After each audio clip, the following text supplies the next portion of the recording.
तो दोस्तों आप सभी का स्वागत है हमारी एक नई वीडियो पर। मैं आपका दोस्त आर्यन एक बार फिर से लेकर आया हूँ क्लास 10 मोस्ट इंपोर्टेंट क्वेश्चंस, वो भी हिंदी के। तो आज भी हम जो कराने वाला है हिंदी के मोस्ट इंपोर्टेंट क्वेश्चंस कराने वाला है। और इससे रिलेटेड जो है मैंने 3 वीडियो और बना रखी है, जिसके अंदर मैंने जो है व्याकरण भाग से जितने भी मोस्ट इंपोर्टेंट क्वेश्चन है वो सभी मैंने उसमें बता रखे हैं। ठीक है, तो आप सभी जो है जितने भी लोग हैं जल्दी से जल्दी आ जाइए, सब पे वीडियो शेयर कर दीजिए कि एक और नई वीडियो आ चुकी है। और आज जो मैं आपको 3 श्लोक बताने वाला हूँ, क्योंकि बोर्ड एग्जाम में जो है 2 श्लोक आते हैं हमारे पास करने के लिए। एक का हिंदू अनुवाद करना होता है और एक हमें अपनी तरफ से लिख के आना पड़ता है। ठीक है, तो ऐसे कहने में तो बहुत सारे श्लोक हैं, लेकिन इस वीडियो में जो है हम थोड़ा मोस्ट जो आने की संभावना जिनकी सबसे ज्यादा रहती है, यानी कि समझ लिए आते ही आते हैं, उन श्लोकों के बारे में आज हम बात करेंगे। ठीक है, बाकी अगर आपने पहली वीडियो नहीं देखी हो इसकी तो पहली वीडियो देख लीजिए, जिसके अंदर मैंने सिर्फ लिखवाया है कि सिलेबस बताया कि ये चीज मोस्ट है, बस पूरा लिख के। ठीक है, और अब मैं उसका एक्सप्लेन कर रहा हूँ। ठीक, बाकी जितने भी लोग हैं वीडियो में आए हैं तो वीडियो को लाइक कर लीजिए, और जो चैनल पर नए हो तो चैनल को सब्सक्राइब कीजिए। ठीक, तो बिना किसी देरी के टाइटल डाल के शुरू करते हैं आज की क्लास। ठीक है, तो class 10 Hindi most important question by PCM 005। ठीक, तो व्याकरण भाग हमने खत्म ही करा लिया। और बाकी हमारे चैनल पर मैथ की इंपॉर्टेंट क्वेश्चन सीरीज व साइंस की एवं UPSC की हमारी जो है मोस्ट इंपोर्टेंट क्वेश्चन सीरीज डली हुई है। तो जिन लोगों ने वो नहीं देखी हो, उनकी जरूरत हो तो आप जाकर देख सकते हैं। ठीक है ना, तो आज हम करेंगे श्लोक। ठीक है, श्लोक के बारे में बताएंगे। ठीक, तो देखिए, एक तो आता है आपका हिंदी अनुवाद के लिए करने के लिए, और एक आता है हमें लिखने। एक तो हिंदी अनुवाद करने वाले से हम स्टार्ट करते हैं, जिनका हमें हिंदी अनुवाद करना होता है। तो सिर्फ 2 श्लोक लिखूंगा, जिसमें से आपको 100% रखा मिलेगा। ठीक है ना, अभी कितने नंबर में मिलता है? 4 नंबर में मिलता है। कितने में? 4 नंबर में। ठीक, तो श्लोक लिखने से स्टार्ट करते हैं। तो पहला, बंधनम मरणम वापी जयो वापी पराजय। ठीक, बंधन मरण वापी जयो वापी पराजय। ठीक, उभयत्र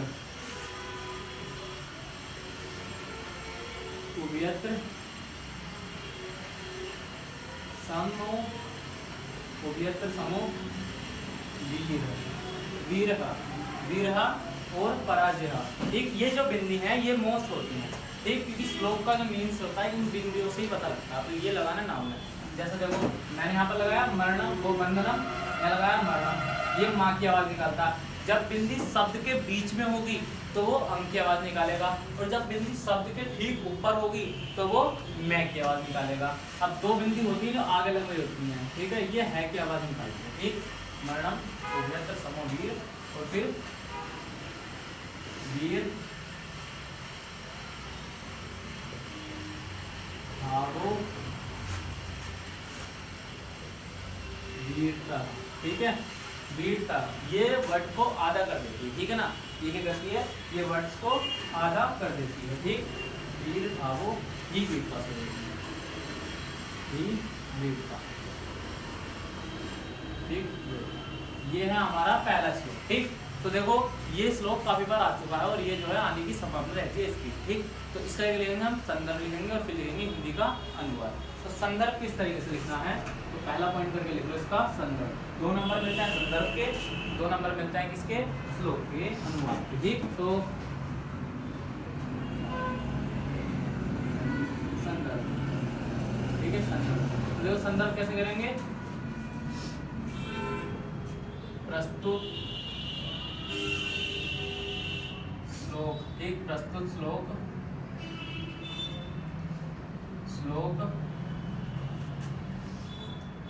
हमारी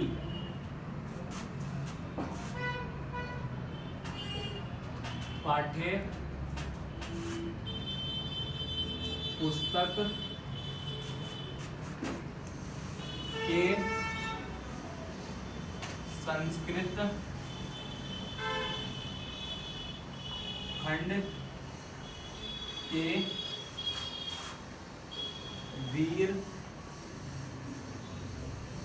वीरेन पूजते, ठीक है, पूजते, वीर वीरेन पूजते नामक पाठ से लिया गया है। ठीक, संदर्भ में बस इतने लिखना है कि वह श्लोक किस पाठ का है। लिखने का तरीका यही होना चाहिए, प्रस्तुत श्लोक हमारी पाठ्य पुस्तक के संस्कृत खंड के वीर वीरेण पूज्यते नामक पाठ से लिया गया है, बस। ठीक है ना, ये हो गया इसका संदर्भ। ठीक, अब लिखना में आता है इसका हिंदी अनुवाद। ये हिंदी अनुवाद। ठीक, तो बंधन हो अर्थात, ठीक, बंधन हो अर्थात मरण, ठीक, मरना, यानी कि बंधन मरण मतलब क्या, तो जिए या मरे, ठीक है ना। बंधन हो अर्थात मरना, ठीक, बंधन या मरना। जीत हो या पराजय, ठीक, पराजय मतलब कि जीत हो या पराजय हो, ठीक। वीर पुरुष दोनों ही स्थिति में समान रहते हैं, ठीक। ये क्या करता है, यहाँ से पढ़ो। बंधन यानी कि मतलब कि या किसी कैद में वो हो गया वाला बंधन, ठीक है। हो अर्थात या मरना, ठीक, जीना हो या मरना, जीत हो या हार हो, जय या फिर पराजय, ठीक है ना, जय हो या फिर पराजय हो। वीर पुरुष दोनों स्थिति में समान रहते हैं, ठीक। वीर जो पुरुष होते हैं दोनों ही स्थिति में समान रहते हैं। और वीर भावो ही वीरता, जो वीरता का भाव रखते हैं वही वीर कहलाते हैं। तो वीर भाव ही वीरता कहलाती है, ठीक है ना। वीर भावो ही वीरता कहलाती है। ये हो गया आपका इसका हिंदी अनुवाद, ठीक। तो मैं एक सेकंड के लिए साइड हो जाता हूँ और आप इसे उतार लेंगे,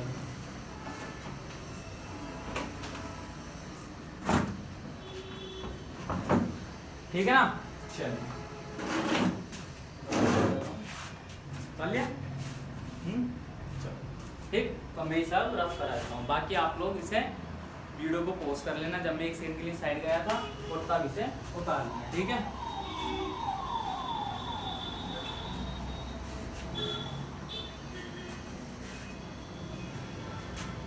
ठीक है ना। बाकी अब तक जो भी लोग वीडियो पे बने हो तो वीडियो को लाइक कर लीजिए और चैनल पे नए हो तो चैनल को सब्सक्राइब कर लीजिए एक बार, ठीक है ना। चलिए, ये वाला श्लोक हो गया और एक श्लोक और दिखाते हैं। इन दोनों में से आपको 100% रखवाया मिलेगा, ठीक है ना। इसमें से 100% रखवाया मिलेगा। श्लोक नंबर 2,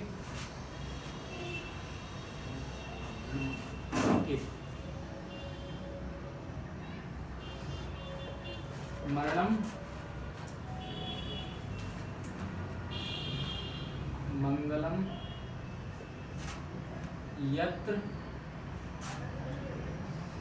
विभूच्य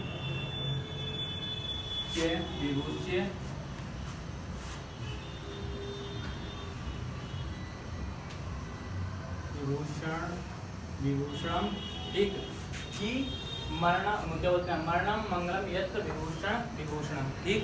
ये थोड़ा सा ऐसे ही घूम के कोशी के, ठीक है, कोपीन से कोपीन, ठीक, कोपीन यत्र कोशीय, ठीक, यत्र कोशीय से सा, ठीक है, सा काशी, काशी कीम,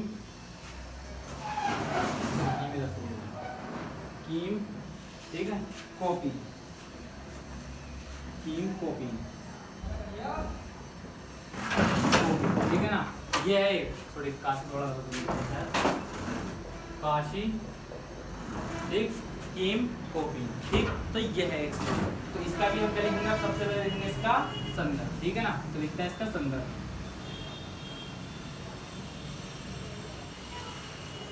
संदर्भ, ठीक। तो देखो संदर्भ पहले वाले की तरह होगा, बिल्कुल सेम, ठीक है। बस चैप्टर के नाम में थोड़ा सा परिवर्तन हो जाता है, ठीक है। चैप्टर के नाम में थोड़ा सा परिवर्तन हो जाता है, ठीक है। विभूति यहाँ पर विभूति से होगा, ठीक है ना। ये हो, ठीक, थोड़ा सा गलत हो गया, कोई नहीं, चलो, ठीक।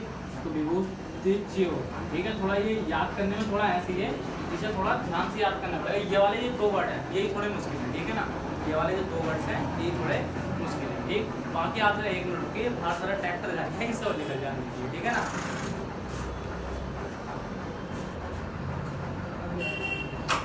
ठीक है, चलिए अब इसका संदर्भ लिखेंगे। तो संदर्भ कैसा, प्रस्तुत श्लोक हमारी पाठ्य पुस्तक के संस्कृत खंड, संस्कृत खंड के वाराणसी, ठीक है, सी नामक पाठ से, ठीक है, वाराणसी नामक पाठ से लिया गया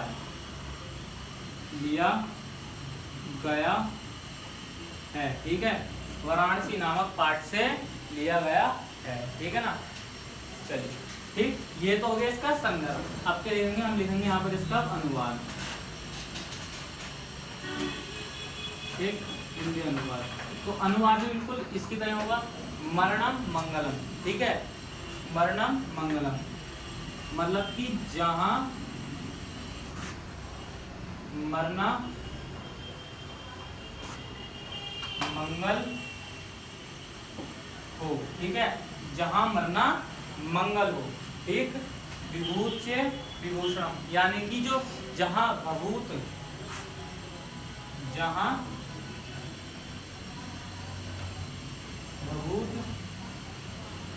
भभूत ही, चलो भभूत नहीं लिखते, भस्म लिखते हैं, ठीक है ना, भस्म, ठीक। जहां भस्म ही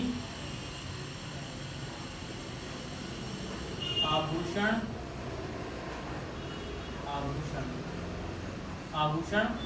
हो, ठीक, आभूषण हो, ठीक है ना। जहां भस्म ही आभूषण हो, ठीक है। और लंगोट होता है ना, हाँ, लंगोट ही रेशमी वस्त्र हो, ठीक। जहां लंगोट ही रेशमी वस्त्र हो, तो ऐसी काशी किस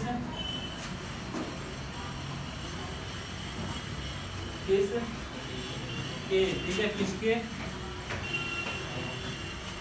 द्वारा मापी जा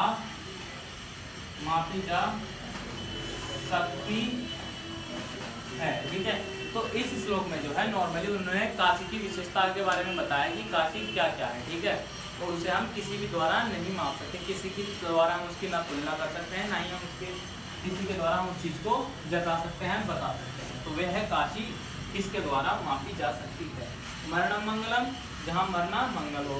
विभूति विभूषण मतलब कि जहाँ बभूति विभूषण हो। कोपिन यत्र कोशीय मतलब कि जहाँ लंगोटी रेशमी वस्त्र हो। से काशी कीम को बोल है कोपिन, ठीक है, कि वह काशी किसके द्वारा मापी जा सकती है या इसकी तुलना किसके द्वारा की जा सकती है, ठीक। बाकी आप इसे लिखिए, मैं एक सेकंड के लिए साइड हो जाता हूँ।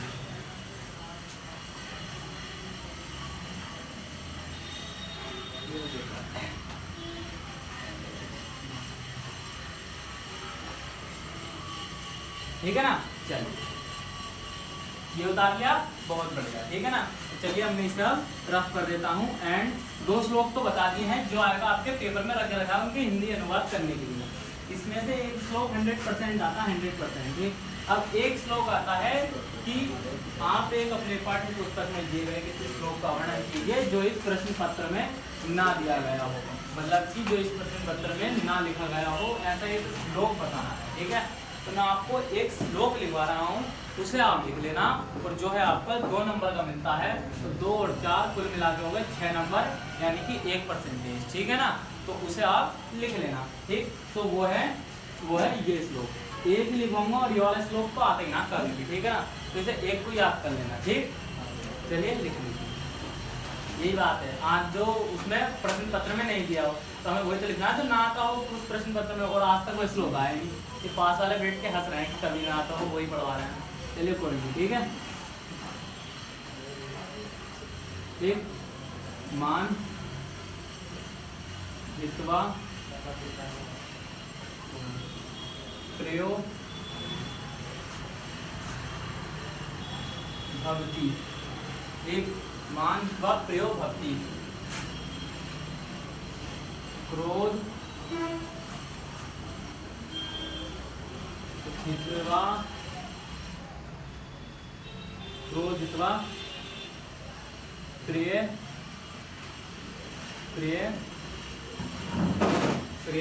भक्ति, तो ये भी प्रिय होता है, प्रिय और प्रिय, क्रोध अथवा प्रिय भवते,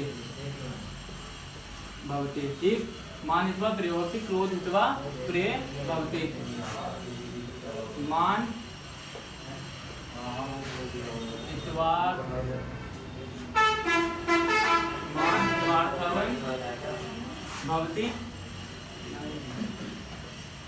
भवती, ठीक। लोभ हित्वा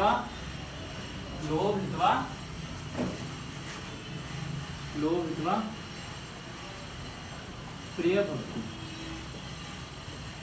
प्रिय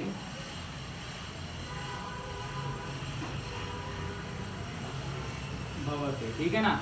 ये वाला जो श्लोक है ये तो मान लो कि आता ही नहीं है, ठीक है ना। तो एक ही श्लोक वो लिखना है, लेकिन ये हमारी पाठ्य पुस्तक में है, ये भी है, लेकिन हमें क्या है कि एक आता है ना श्लोक की जो तुम्हारे पेपर में हो लेकिन पाठ्य पुस्तक में हो, वो एक ही श्लोक लिखे, तो आप उसकी जगह ये वाला लिख सकते हैं, ठीक है। ये वाला श्लोक लिख सकते हैं, ठीक। आप ये वाला श्लोक लिख सकते हैं, बाकी आप इसे उतार लेना। और बाकी आज की वीडियो के लिए बस इतना ही। आपसे मिलेंगे एक और नई वीडियो के साथ अगली बार। और हिंदी हमारी चली रही है, हमने श्लोक के बारे में पूरा बता ही दिया है, 3 ही श्लोक बताए हैं, ज़्यादा बताने का कोई फायदा है नहीं कि मैं सभी कराऊं, फिर आएगा तो है नहीं। देखो सब में से आता है, वो तो सीधी सी बात है, लेकिन जो चीज़ मोस्ट होती है वो बताना बहुत बड़ी बात होती है, ठीक है ना। तो आप जो है इन्हें अच्छी तरीके से पढ़े ना, और यहीं से आपका आएगा। तब तक के लिए आप सभी से मैं अलविदा लेना चाहता हूँ, एंड टेक केयर। और आप सभी के साथ जय भीम, जय भारत एंड